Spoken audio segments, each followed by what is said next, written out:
Welcome to Powered by Authenticity, and I'm so excited that we're on location today here at Stitch Buffalo, where I'm joined by Dawne Hoeg. Dawn, welcome. Thank you. Thank you for having me. Yeah, how are you tonight? I'm doing good. Okay, first, I want to talk about this space. It's beautiful. Thank you. I've never been here before. So it feels you've got retail, community center, and then more of like production area. Is that Absolutely. correct? Yeah. Yeah. So we designed the space. We were in a much smaller building Yeah. for several years, which was rooms. Gotcha.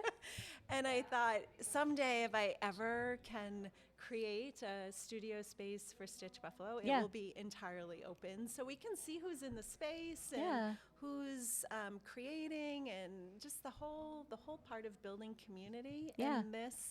and actually seeing the work being made or your clothes being Yeah. tailored. And so that was the vision for when we started to look for space. And this building had been vacant for a long time, and coming in here and seeing what was possible, we just dove right in. Yeah, well, it is gorgeous, and we're so excited you had us in tonight. And how would you like to tell us a little bit about yourself?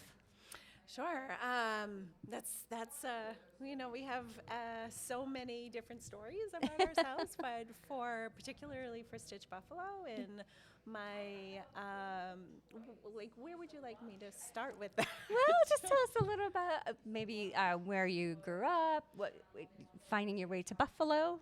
Yeah, so I am a native of Massachusetts, All the right. Boston area, and made my way to Western New York in 2004. Oh, okay. I came here, and so I've been here the longest I've been anywhere Oh, in Buffalo, New amazing. York, and I absolutely love it here. I love it's really the people Yeah. that I appreciate most of all in the community that is here. I've worked at Buffalo State College for 13 years when I first arrived here, and have just found being here a lot like being at home in some ways. Yeah. A real working environment, and passionate about people Yeah. here. So prior to that, I was in Rochester, New York. I went Okay. to school at RIT. So It's a my great school. education is varied. I have an associate's degree, a bachelor's degree, and a master's degree. Okay. So it's a little bit at a time. All right. All in the creative Yeah. field. And so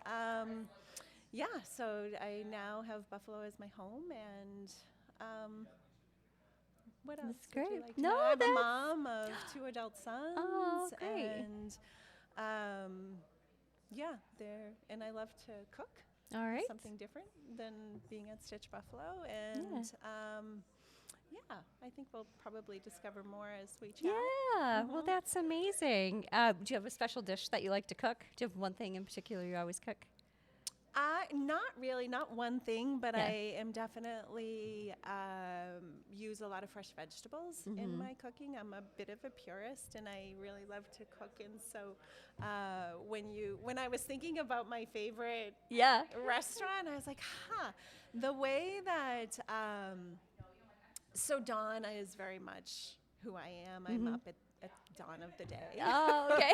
So I'm up so going out in the evening is not really something that I do a whole lot of. Gotcha. I love bakeries. Oh, okay. Yeah, bakeries are one of my favorite things to visit wherever I go in the world. And we happen to have a great one right down the street, which is Bread Hive. Okay. And so we have scone day, and we get scones, and that's really something that I appreciate a lot. All and, right. And it brings the community together. We've got a whole bunch of different kinds, and we cut them and we share them all day long. Oh, I love that. Yeah, but as far as cooking, I love to cook. It's more of my creative outlet. Now that I spend a lot of time working in the textile arts Yeah. here at Stitch Buffalo, it's something a little bit different at home is just Yeah. to go home and actually pour a glass of wine and put on some music and just start cooking. I love it. So pretty simple dishes. Yeah, I do something similar. I say going in the kitchen is my therapy. Yeah. Yeah, pour a glass of wine, see what I can put together from like all of these ingredients. And it was like the other night, it was such a late night, and I was like, what am I going to make? And so I just threw some stuff out, and I'm like, okay, 75 minutes from ingredient to table. Not bad for a long day. Yeah, that's exactly what I do. Yeah. Too. And I always make sure I have the different spices, Yeah. Asian or Indian or Yeah. just simple. Yeah. And kind of take it from there. Yeah, awesome. All right, so your favorite local spot is the one bakery. Yeah, and I've been to the Dapper Goose a couple times, and they have an amazing Brussels sprout dish. I've heard you're the second person to mention that. Ken, we have to go there. All right, I get thumbs up from producer Ken. it's just the right size. It's not too big, and they have a cozy bar, and the whole place is cozy. Staff is wonderful. I love and it. So I've been there a couple times and really appreciate their creativity and their food. Yeah. Awesome. Yeah. Oh, awesome. We're going to have to check that out. All right, I know it's going to be hard to hear you, Ken, but what's your little favorite local spot if you're going out for dinner? Up here, it's all over the place. Yeah. I love hitting the Chop House. And Chop things House. Like that. Yeah. 716 if you're going to a hockey game, or Southern Tier Tap Room, it's called. Yeah. Yeah. I also love my little hole-in-the-wall taco spot in Chickawaga. What? Salito Lindo. Salito Lindo. I forgot you mentioned that before. Oh, cool. All right. There's a wonderful Mexican restaurant here, small, Lobo-y, Hombre Lobo. Oh. Yes. So delicious and very authentic. Yeah. I have to remember that. Yeah, because I'm like bar bill, or if you want something like more upscale, chop. I also really enjoy mulberry. I haven't. Oh. Yeah, that one's good too. So Okay. that's a fun spot. I have to expand my Oh. my route. Well, thanks for letting us get to know you a little bit. We love getting to know everyone on a bit of a personal level. It's so fun. Can you tell us a little bit about how you founded Stitch Buffalo? Sure. So Stitch Buffalo. When I started, was just I was hosting community workshops for refugee women in textile arts. So why? What does that? How does that all happen? So I have worked in textile arts my entire life. I come from a family where I have 8 aunts. My great grandmother was a milliner. My grandmother was a seamstress. My aunts all sewed for not necessarily for fashion, but to want to have really nice clothes, but couldn't afford them. So everybody sewed, and my mom sewed, and she would sew my prom dresses or event dresses, and I never really thought much of it. And went off to college and started in advertising and design and became a package designer. And then I was like, well, this isn't quite right for me, and really ended up back on the sewing machine and ending up in the textile field. And so having that as my profession, and then being here, so many different avenues have brought me to where I am. It's not just one straight road, and it's not that I had the intention of starting a nonprofit.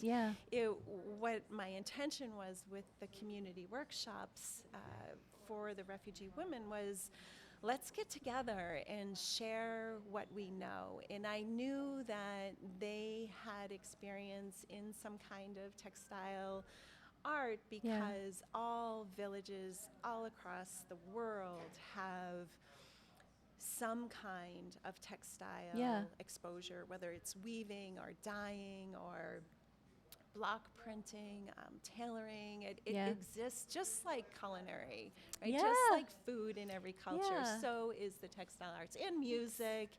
And so when I was finding my way in Buffalo and working at Buffalo State College, the community around me on the west side, where I would be seeing the refugee women, mostly around Gershio's on Grant, and I thought, this I need to connect. I really need to connect. And over the course of my whole life, I've connected with various groups and had community workshops in the arts, and so creative workshops, and so that wasn't abnormal, or it was just like, let me get this group together, and so started to pull it together. And what came of those workshops was a need. Women, they needed to get out of the house. They needed community. At that point, I was working with some of the refugee population, but they did not have the skills that I thought they did. And so I ended up teaching them all how to embroider. And I did embroidery because I could pack it. I could pack it in like in a tub or something. And take it to the space, and then I could unpack it, and we would work for a couple hours, and I could pack it back up. And that went on for a while. It was one day a week. I had 4 hours in the morning before I would teach, and so I would have this workshop, and that grew to 2 days a week. And then it grew to, well, here's a closet, and you can put your supplies in the closet. And I started to collect donations, and then, one day it was like, I looked up, and there were like 80 women in the room. Oh, my gosh. It just got to be so crazy that I was like, all right, I need some guidance here. And so I reached out to the Western New York Law Center and had some lawyers come in and sort of observe the situation to help me identify, like, how can I support these women and make this a business, and how can they earn income? And so they helped me really define the parameters of what Stitch Buffalo came to be, and that is women working on consignment basis and collecting supplies for free and being able to have training. And so it's been a journey, and we became a nonprofit in 2017, and just been really growing rapidly because there's so many women here in Buffalo. There's a huge refugee population, and they end up making their way here. Yeah, and I'm not sure people are aware of how large the refugee population is here in Western New York. There's a very large population. Absolutely, in very diverse population. And I can't tell you exactly what it is. I can tell you that we have represented women from all different countries that participate in Stitch Buffalo, and it's not for everybody. You know, the work requires patience, and so it really is. If you've had it in your life before, and people still come, and women will find us. They've been here maybe 7 years and say, "Oh my gosh, I used to do this in my country," and we get them set up with whatever supplies, tools they need, and then they're off and running. That's amazing. So the things out in your retail space, are those made from their consignment then? Yes. Yep. Okay. So most things in our retail shop are on a consignment base, and so women, they can work here or they work home, and everything has their name on it, where they're from, and put into our point of sale system. And as those items sell, they generate the income, and then we cut checks every 2 weeks. Oh, that's amazing. $50 or over, we cut checks. Unless, there's always exceptions. And so they could also bring, like I see jackets and things. So this space also, they can come in and just, it's available to them. Yes, the door is open, amazing. Free. Yeah, so they can come whenever they're able to get here. So whether it's public transportation or somebody's driving them, whenever we're open, it's drop-in. That's great. So we have some free classes. We have free sewing classes. We have free embroidery classes. Women can come and just set up a machine. So we have some women that just come and set up a machine and say, "What can I sew?" We do all kinds of tailoring and mending, and so if it's not embroidery or the the finer skills, Yeah. they can just hop on a machine, and we have a line of products that are based just in sewing. Gotcha. And so that happens too. Okay. Yeah. All right. Well, I need to keep that in mind because I can't sew. That's all right. I think the last time I tried to hem like a pair of pants or something, I ended up with like Band-Aids on my fingers. It was not a good thing. Right. Yeah. But that's all right. It's all right. We can help you with that. All right, good. We help a lot of people with that. So so this is a place for people to come and connect, be a community together. They may feel like they've been alone almost, but they come here and they can just be part of this whole community center, and that's just such a beautiful thing. It is. It's so beautiful. It is. It can be overwhelming. Yeah. In its beauty and in its sadness simultaneously. I can see that, yeah. We deal with a lot of stories and people in need, Yeah. and really just trying to make ends meet. Yeah. And for one reason or another, they may be the only person that can work in the family. And so we do whatever we can to find the skills that they can do the best, and then we give them what they need. And Yeah. so it's really works on the premise of give a person a fishing pole, Yeah. and they'll eat for life. That's it, yeah. Yeah, so that's really how it works here. That's also you're empowering them. Like now they're leaving with something that they've can take with them, and you're really giving them such a confidence boost and being able to be empowered to go do something, and that's just great. So is everything here donated by community as far as the fabrics and things like that? Do you have a large donation that comes in, or how does that work for people? Yeah, so we do have a large quantity of donated materials come in through our Second Stitch program. So our Second Stitch program is our sustainability program. All right. And it's receiving donations from really all across Western New York. We get donations from various businesses in Buffalo. So Oxford Pennon, Spinnyback, or Phil's F-I-L-Z, Phil's Felt. Who else do we? Goodwill. We get denim jeans from Goodwill that we've been working with. And then just estate sales, individuals. And so a lot of the materials we work with are donated. And we do our best to use what comes in the door. Yeah. We use it for our community classes. We use it for products we make.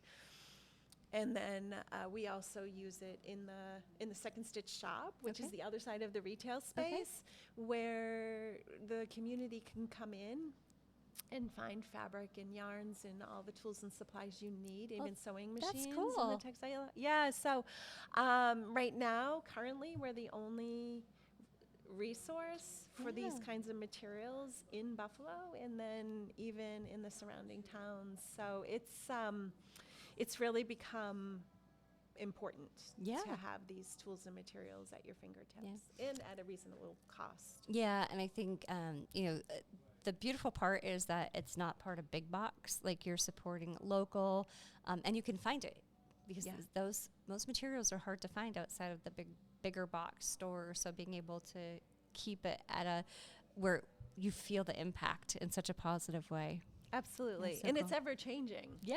So that's really fun too. Yeah, that's so cool. Come see what you can find. Well, how have you been able to leverage your network to be able to expand Stitch Buffalo? Yeah, the Buffalo community is so open and supportive. Yeah. And it has been that way ever since we were just a community workshop. Yeah. And I would ask for friends, for volunteers, and retired women would show up to help me because they understood what I was trying to do. It was really, I really needed to break some ground with this idea of what Stitch Buffalo is. It's not a quick, there's no template. There's no... There's no checklist to say this is how you do this. Yeah, right from the ground up. First it was the Refugee Women's Workshop and figuring out what's that model? Yeah. How do we pay? How do we pay women for the work that they make and establish ourselves legally Yeah. with a labor law, with finances, Yeah. with the financial system, so that was one invention until it's a one process. And then there was, well, how do we deal with donations? Like Right. and how do we manage that? Yeah. Because that was growing. So that was a whole nother system to figure out.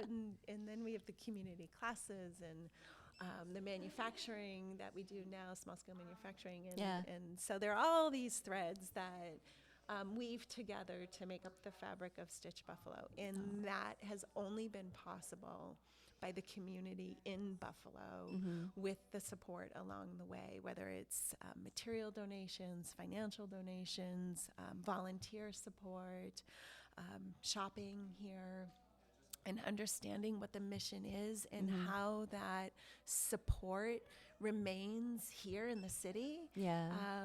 That money goes right into the woman's hands, and when a woman receives and earns money, it typically goes right into the family, right to the children, and into the food, and so it's pretty powerful in ways that, yes, is extremely beautiful, but can also be really overwhelmingly.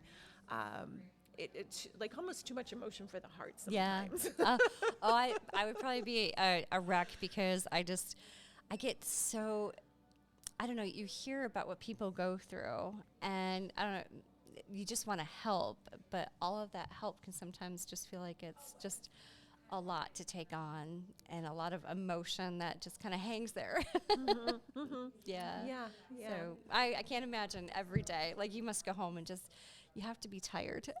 I'm tired, and that's where the glass of wine and cooking really is helpful. I like wine. I like cooking. It's just such a wonderful. I really enjoy a hard working day. I've been raised on a really strong work ethic. Yep. And so that is, something I started when I had a paper route when I was 14 years old and kind of worked my way up from there. Yeah. And so I get up in the morning and I just get straight to work, and I do like to quit out about 5 and go. Just go decompress a little bit. Exactly. But I think too, it's got to be like when you get up in the morning, you know that you're going to go make a difference that day. Try. Yeah. Really try. I'm positive you do. You're just doing a beautiful thing with this location. Yeah, the beauty of this space is that there's enough room for everybody. There's all kinds of the community that comes. It's not just for the refugee women, but in their families, but it's also for other creatives to come and learn the textile skills and to share the textile skills. We try to have as many free events as we can to bring people in to have a creative moment or two. Yeah. And so we're trying to really weave those in for 2026, particularly because of the state of our sort of emotional stability can be challenging. And so to have that outlet to being with community and be creating, I think is tremendously healing on many levels. Yeah. And to know that you're entering a safe space, where you're going to go is safe. And I think, that's a huge concern for everybody right now, not just from a physical perspective, but psychological and mental state, that you walk in the doors and you're going to be welcome. You're going to be loved. We're going to have a good time. And that's something unique to walk into, and I'm sure it's just a great and creativity is the foundation. That's all it is here, and because we have so many different religions and we have so many different well, not too many different political views, but we do. And so it's really wonderful to know that this is a creative space, and we all respect each other. Yeah, I love that. I love that. We have a place in Batavia we often do the podcast from. It's called Go Art. And it's a community arts center. Oh, neat. And it's the same thing. You walk in and they do I think they did pierogi making class a couple of weeks ago. Wow. And, they do different classes and karaoke. And it's one of those, again, a creative space where you walk in and okay, good things are going to happen here. We're going to be happy. Like it's a comfortable place. So I love that. Now, how have things so I'm familiar with the Water Buffalo Club, 716. So, shout out to Bill's Mafia. But how do those type of just community-centered focus where people come here to get product and give back into the community through Stitch Buffalo, what has that meant to yourself and to Stitch Buffalo as a whole? It's amazing. Yeah. It's so uplifting, and the refugee women feel it, and they feel part of the community. Yeah. A broader community of being included in something so different from what we actually do here. I mean, but we don't watch games here. Not yet. But not yet. We've kind of joked around about it. But they're super impactful because it broadens our understanding of each other and our community, and really opens us up to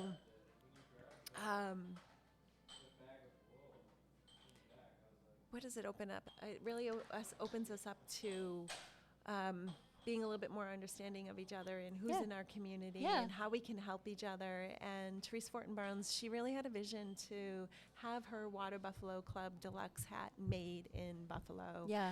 And we just worked hard on training the women, and she's faithful to us and we're faithful to her, and developing that trust business relationship is just incredible, valuable for a small organization like Stitch Buffalo, and for the women that work here. Yeah, that's awesome. How many women do work? Many would you say work here? So we have a couple hundred women that are on consignment that flow through the organization depending on their schedules. That's incredible. So some women will leave for a little while. A lot of them always come back and use the organization in whatever way it works for them at the time. So we have four full-time seamstresses on board with us. That's now, great. which is fantastic. They do the bulk of the small-scale manufacturing work, so the Water Buffalo Club hats, the repairs and alterations, the custom projects. We have Mile 27, which is a project that is really exciting for us. It's the upcycling of the New York City Marathon vests. Oh, no kidding. So take your poncho and have it created into a vest. So that's something that's in the works and has been for the last couple months, and we're hoping to launch that very soon. Cool. So that's another collaboration of a local Buffalo individual that wants to keep work local, and we've been working to train the seamstresses and be able to make the product that they need. Oh, that's really cool. Producer Ken, another reason to go run New York City Marathon. Go! He's a big marathoner. Oh, really? Yeah. Well, then you can take your marathon. What is it? 26 miles. 26.2. And then you get that item of the poncho for the New York City. I don't know how many marathons have ponchos, and make it into a really beautiful, sharp-looking vest with the hood and all. That's really fun. Yeah. Yeah, that's really cool. Yeah. So we're working on that. As well. Oh, very cool. Well, I love hearing how, people also want to keep local. So I think it's just great, and awareness as much as we can to get out about the work that you do here. Let's just shout it from the rooftops so that people know you're here to come collaborate with. Absolutely. Yeah. Yes, please. Yeah. We are very capable of doing all kinds of different projects in the textiles. Yeah. Yes. maybe culinary as a little bit of downtime. Oh, we totally do that. I forgot to mention that, but we have, in addition to the work that we do here in the textiles, many women are incredible cooks. Okay. So samosa is one of our main go-tos when we're having a potluck. We get Ooh. samosas made by Tila in Muna's kitchen. She's from Pakistan, and she's an incredible cook. And she makes lots of different dishes to share with us. That's amazing. Yeah. All right. Well, I'm going to have to visit. Have you had any unexpected positives or negatives as you've gone through being the founder of this incredible organization? Anything you want to share that kind of caught you as unexpected? Well, yes. The positives are the incredible relationships that I have with women from around the world. Yeah. I don't think you can ever anticipate how that's going to go, but we have a deep admiration for each other. We're all really hardworking and dedicated to showing up every day and greeting each other and respecting each other. And my life is so full with the relationships that I have with all of the women that come through here. And that is, I never thought of that. Yeah. I didn't think that the teaching in the textile arts and the running a textile arts center would lead to something like that. But they're all so connected to my heart that I had no idea the power that would be for me. And then I would say the challenges is just the growth of the organization and navigating that, navigating all the changes, and then writing the playbook as we go is like, okay, but I'm a creative thinker. I really like problem solving, and so that has been something that has been both beautiful and challenging. The whole thing is beautiful and challenging all simultaneously. Yeah, I know sometimes what comes out to be one of the most positive, unexpected outcomes is how you worked through one of those negatives, like just finding your way through it and seeing what you were able to accomplish during that time. Sometimes can be one of the most rewarding things about being a business owner and entrepreneur. Absolutely. Absolutely. I feel like that is, if not every day, it's every week. We're like, oh yeah, that's right. And then you just do it right the next time. Yeah. It's never perfect. Nope. And there's always lessons to be learned and ways to do it differently, and knowing when to ask for help. Yeah. It's huge. And who to ask for help from, and navigating within your community and your supporters and saying, can we just talk, and I'm having this problem. And that has been something that I've just worked on over the years, of being able to identify when is time to say, I need some help here. Yeah. And that's something that I say on the podcast all the time, even day to day, is that asking for help is such a strength. Like, it becomes a superpower, because there are so many people who genuinely want to help somebody, that if you're at a point where you need help with something, somebody's going to be there to help. Like, and it's really strong of you and really powerful for you to raise a red flag and be like, okay, I might be where I need to tap out of this and I need some help.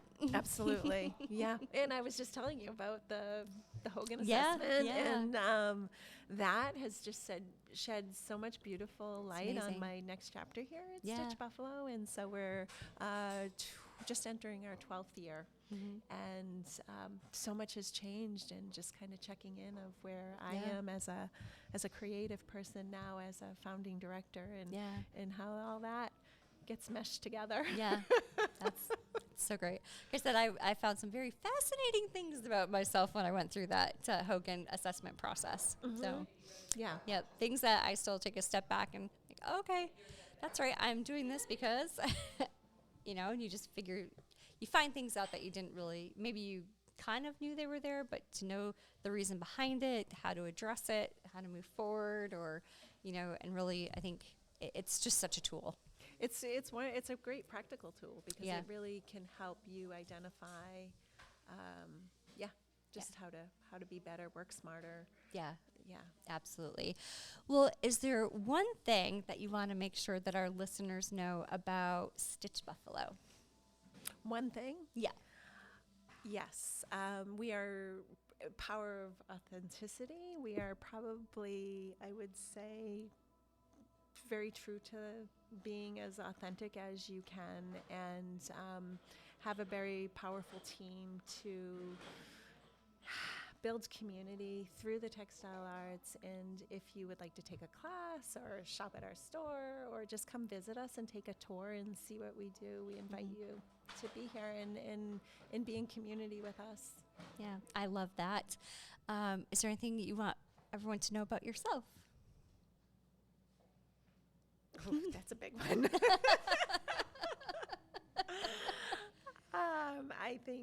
I think that I haven't got to say this yet, but I was really thinking about this. I think that I just think humans are amazing, and to really value the life that we have and the people that are around you is so important. Oh, that's beautiful. That is lovely. Well, thank you for being on our show tonight. Thank you for having me. Yeah, I mean, this space is absolutely incredible. I wasn't, I looked online, and I went on your website and checked everything out, but to be here is just incredible. Like, it is something different to walk into. So just thank you for letting us come in and chat tonight. Absolutely. And before you go, you need to both select a Buffalo pin. That is the pin that we started. That was our first product that the refugee women of Buffalo made. And when we started that was a small project that we were going to do 1,000. We've made almost over 10,000 Buffalo hearts. No kidding. Yeah. So we invite you to choose one before you go. Well, thank you. That's absolutely. so sweet. Oh my, 10,000.